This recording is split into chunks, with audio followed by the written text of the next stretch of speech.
All right. What's the best way to increase your chances again? This really goes into the elevator speech again, but you really want to clearly articulate your value proposition to your team. Why is it, what do you know about the client? Really study not only the opportunity, but the client and their mission, and being able to articulate that both verbally as well as in writing, why you are a good partner. Stay away from bad references. If you do have had a problem with a client in the past, you really do want to avoid that. But do everything you can to make sure your references are good. You really, again, need to work those deliverables as well as your client relationships. Map your RFP and your RFI, like I said, and really know the opportunities and know what you're bringing specifically. The more targeted you can be in terms of what you're bringing, the more attractive you're going to be to a teaming partner. Justify your contribution to the winning factors. So making that your time in terms of helping a team to win is really important. And visiting the customer to show that you have real insights into the win strategy. Kathy, anything else? No, that's good. Okay. Okay, that moves us on to the next topic we really wanted to hit in the next few minutes, and then we'll turn it over to Q&A. But it's the elevator speech, and this is really where you are going into the sell mode. You need to sell not only yourself and your business, but why you are different and better than anyone else out there. So what I advise people, if you are not the uninhibited extrovert naturally, this is where you kind of need to turn it on, because this is really where selling and getting into that team is critical. I recommend a 30-second elevator speech. In today's business environment, it is just so rapid. And being able to articulate something in about 3 sentences is very critical. Focus on the listener's problems. I mean, why do they need to meet you or bring you onto their team? How can you do that in 30 seconds? But it's not about necessarily who you are or what you do, but how can you solve the problems is what they want to know. And it really sets the stage. That 30 seconds can really set the stage for follow-on, and that's really the purpose of the 30 seconds. It's not to close the deal in 30 seconds. It's to get follow-on. You need to communicate with a passion. Otherwise, you're not going to really stand out in the crowd either. So really bringing a lot of why you're different and better than anyone else is critical. And it's really harder and harder to get face time, but really doing things virtually these days is kind of taken for granted, but making the effort to get in front of people is really important. Kathy? Yeah, we can't stress how important this elevator speech is. In the past, when we've done seminars in person in Frederick, what we found is people naturally want to tell you their services and their technologies. That's what they want to tell you, because that's what they're comfortable with. But in reality, nobody cares. Nobody cares what you sell. Nobody cares, the coolest, service offering or the neatest technology you get out. Nobody cares. What they care about is they've got a problem and you're going to help them solve it. So I'd highly recommend that this is something you do with your own organization, all the way to if you have a receptionist, to the front receptionist. If I ask the front receptionist in your organization, what do? Do they have an elevator speech? Does it match yours? Does it focus on the problems? So this is something that really is part of your key marketing strategy, getting the word out there about you. You're at all sorts of networking events all the time. What is the message getting out there? So that elevator speech is not one thing. It depends on your audience, and you should be familiar enough with the problems you're solving in your company, in the industry, whether it's commercial or federal, so that you can articulate it in many different ways depending on your audience.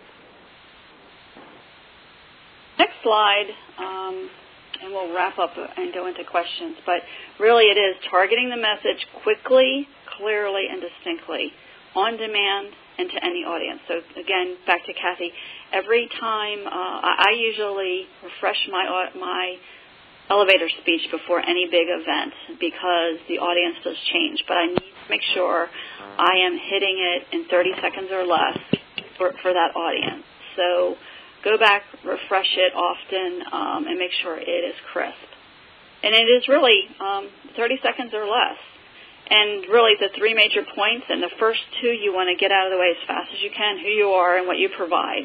And really number three is the most important message in an elevator speech. What are you going to help provide the client in terms of what keeps them up at night, that question, or what are the pain points, but how are you really going to help them? So lastly, I just want to go through some advice there. You really want to research your speakers, your exhibitors, and networking events. Know your audience before you attend. What are their interests and their needs and pain points? It's not about you. It's about your customer. For the federal government, you must know their mission programs and initiatives. So if you don't know that, you're better off not approaching that federal government customer, or just stay generic. But I would not get in front of them with a selling point unless you really understood what they're doing and what their problems are. Prepare to engage in content-rich dialogue, following up, because it's more than just that 30 seconds. What are you going to do after you, say, get that follow-up call? You need to then get on their calendar and then really provide them some value of why you even asked them for that marketing call. So make sure you can back it up besides the 30-second elevator speech. So don't stumble when you're asked, what does your company do?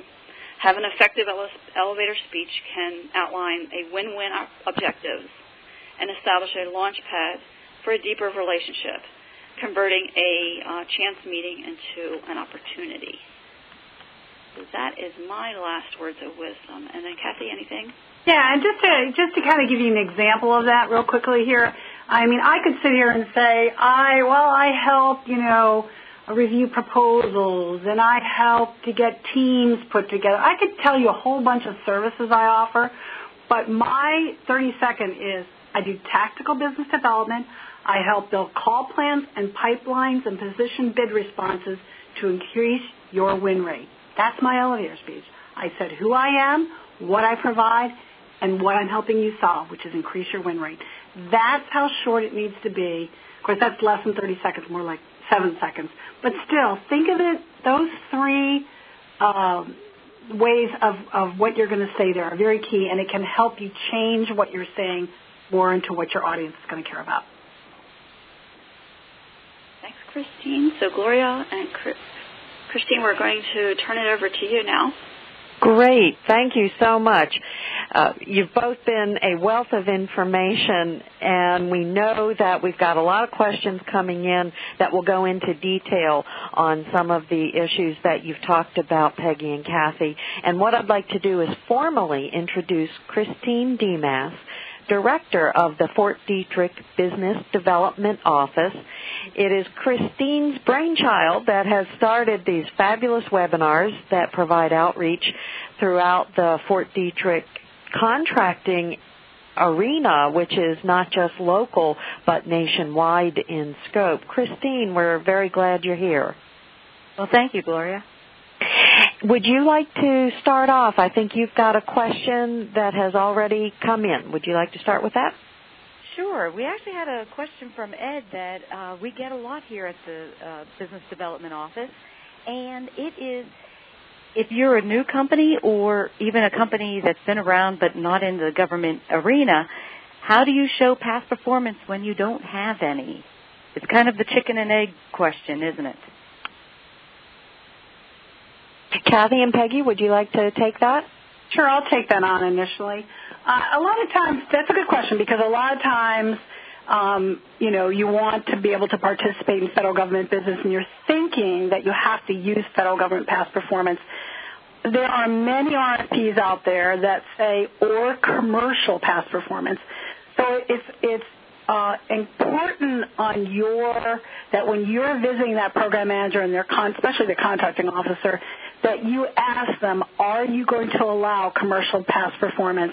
If they say no, get inside their heads, why not? Because it's very much used today in RFPs that allow the commercial experience. So don't wait for the RFP to show up and then not list it, and then you're out of the game. Be proactive and make sure it's in there. And even to the point that if you're responding to an RFP with somebody and it's not in there, make it one of the first questions that you ask, and don't wait for the formal Q&A period to ask it. Ask it right away to the contracting officer, because if they, forgot to put it in there or would be open to it, they will change and amend the RFP to include that. Great. And we have one that's come in from Lisa, which asks, can you plan a canned elevator or generic elevator speech, say the same thing for everybody, or do you need to tailor it? I can take that one. This is Peggy. My recommendation is to have both. I mean, I do have a generic one just in the event that, in casual conversation someone asks what my business does. But if I am going to what I consider an anchor event that is critical to my business, I want to make sure I am ready for any potential customer questions. So I will have a few ready to go.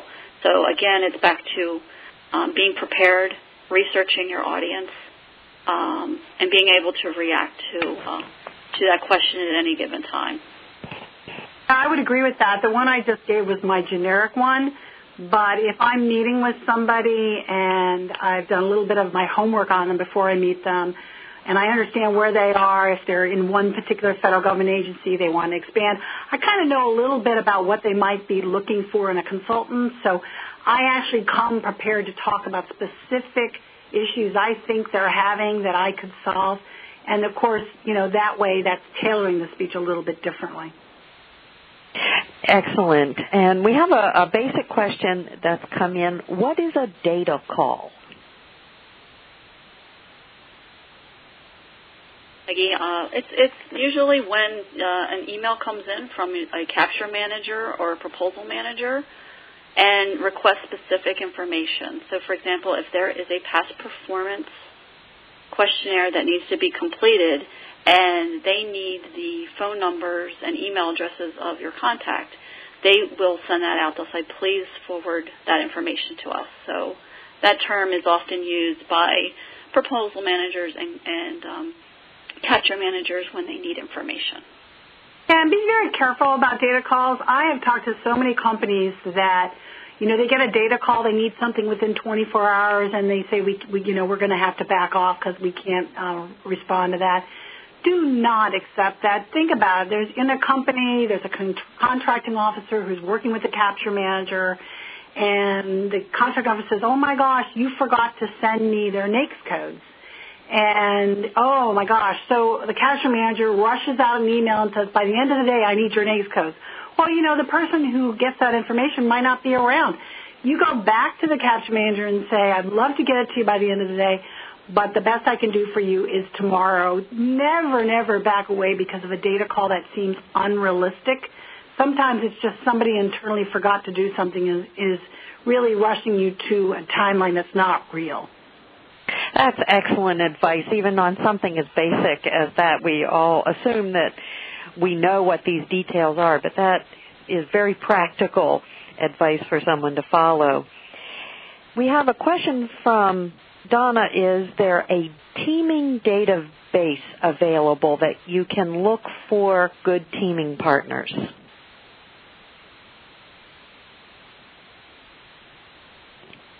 This is Peggy. I was thinking that would be a good question back to you. I mean, the Ford Dietrich Business Development Office has this database, correct?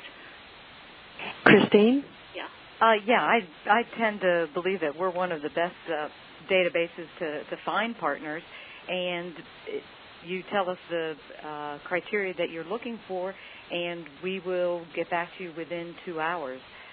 If we try for 2 hours, and generally we generally hit 2 hours. But yeah, we reply very quickly with a response. If you're looking for somebody to subcontract to you, that's always a great resource for you. But for priming, in addition to that, I would also think about looking at the agencies and seeing who has the majority of work in those agencies. Typically, if I'm going to go after a large opportunity, let's say it's Department of Homeland Security, I actually go to the Fed Sources or input databases, which I know FDBDO has those. and seeing who's generated the most revenue in the area I'm interested in, and that's who I contact first. Because otherwise I might be calling somebody that's never done work in that particular agency. So I would actually go to them for both sources. Right, and we're more than happy to do that type of research for companies. And we have a question from Patrick that asks, is it easier to team with a large company versus a small company?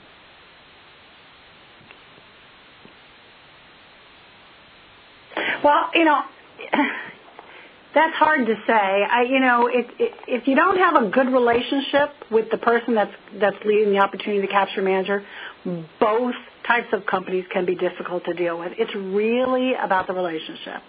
And remember, it's not, you might come into the engagement with the salesperson or the business developer, and that's where you've kind of had all your conversations, and all of a sudden you're thrown over to this capture person who doesn't even know you. And you know what? Frankly, his friend Jim has a company just like yours, and he really wants him to have the share or the piece of work. So the reality, it's about relationships. Make sure that whoever is what they call capturing, it's the capture manager, whoever is capturing the opportunity, who's the lead for the opportunity, you've met with them in person, you're building a relationship with them, you're talking about other opportunities out there that you could do business together.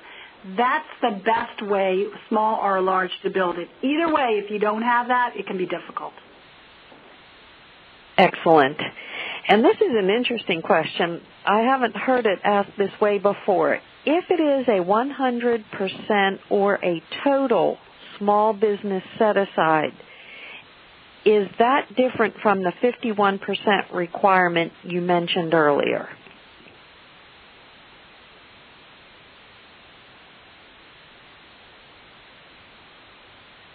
Kathy, do you have a No, it's really the same thing. It's saying the same thing. It is? Okay, so it doesn't mean that it has to be all small businesses. No. It can be large and small who team with you? Right. Very good. And we have a question from Nick that asks, what are some examples of a compelling reason for them to want to do business with you?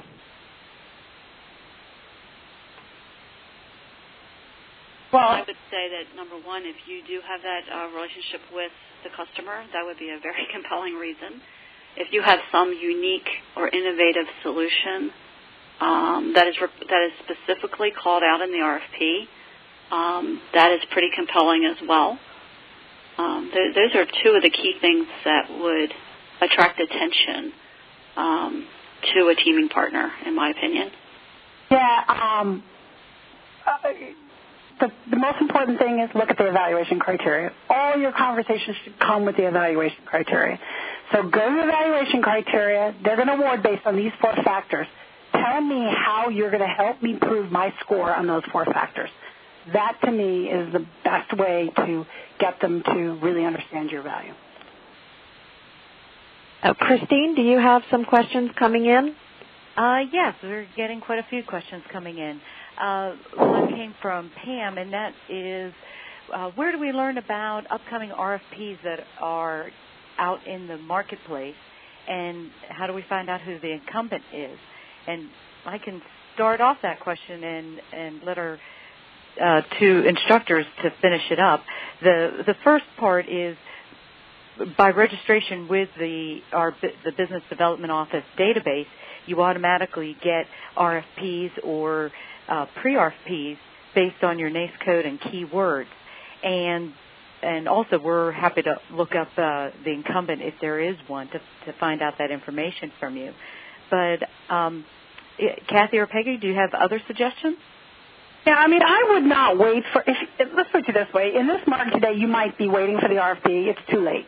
You're too late to the game. And doesn't mean you shouldn't still try to go down the path, because, you go down the path and you talk to a prime, and then, or you want to prime yourself. Maybe you call the contracting officer and say, no one knew it was coming out. It's what they call a bluebird for everybody. So reality, nobody had it or knew about it a year ago. But I would actually go out, research these agencies. This is something Peggy does really, really well. Find out who buys what you sell and go talk to them. Go go find out from them. What do you have? Use the Federal Fort Detrick Business Development Office to look up old awarded contracts that are coming up for recompete in the next couple of years. Don't wait for something to show up in Fed Biz Ops, because in reality, to win these things, companies sometimes are preparing for years, depending on how large they are. And in addition to that, if you know something's coming up for recompete and it's a large business opportunity, you should be in talking to the OSBU, the Small Business Advocate, about, I can do this work. Why don't you set this aside for small? So, again, being more proactive than reactionary is my reaction to that. I agree with Kathy. And lastly on that, in terms of the small business offices, they usually, at least some of them, publish a forecast for the upcoming year. And that usually comes out in October. So you want to get as ahead of the game as possible.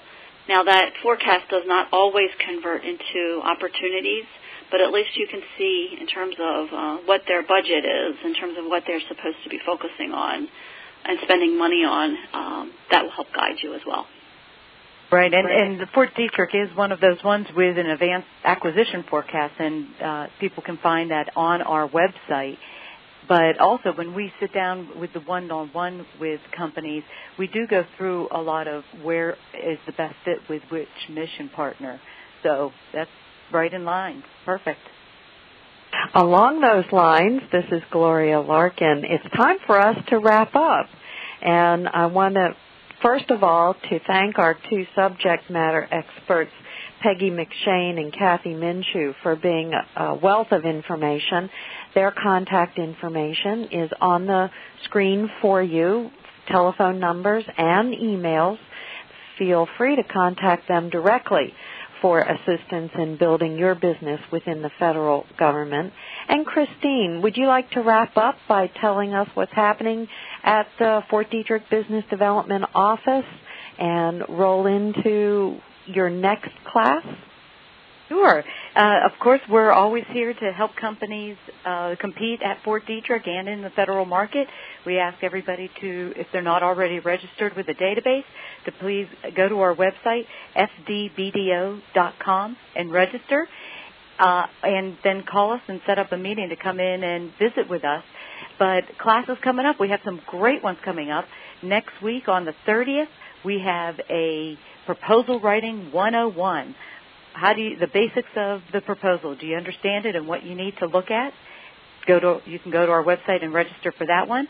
And the next class in this series with Kathy and Peggy is October 4th.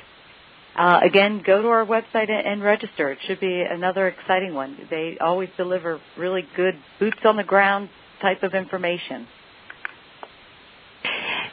Thank you, Christine. And make sure you sign up for the FD-BDO newsletters and check the website for other recorded webinars that are available as part of this series, along with the in-person and instructor-led workshops dealing with specific issues relating to government contracting and business development. Okay, everybody, it's time for us to go out and make some money. Bye-bye, everyone. Bye-bye.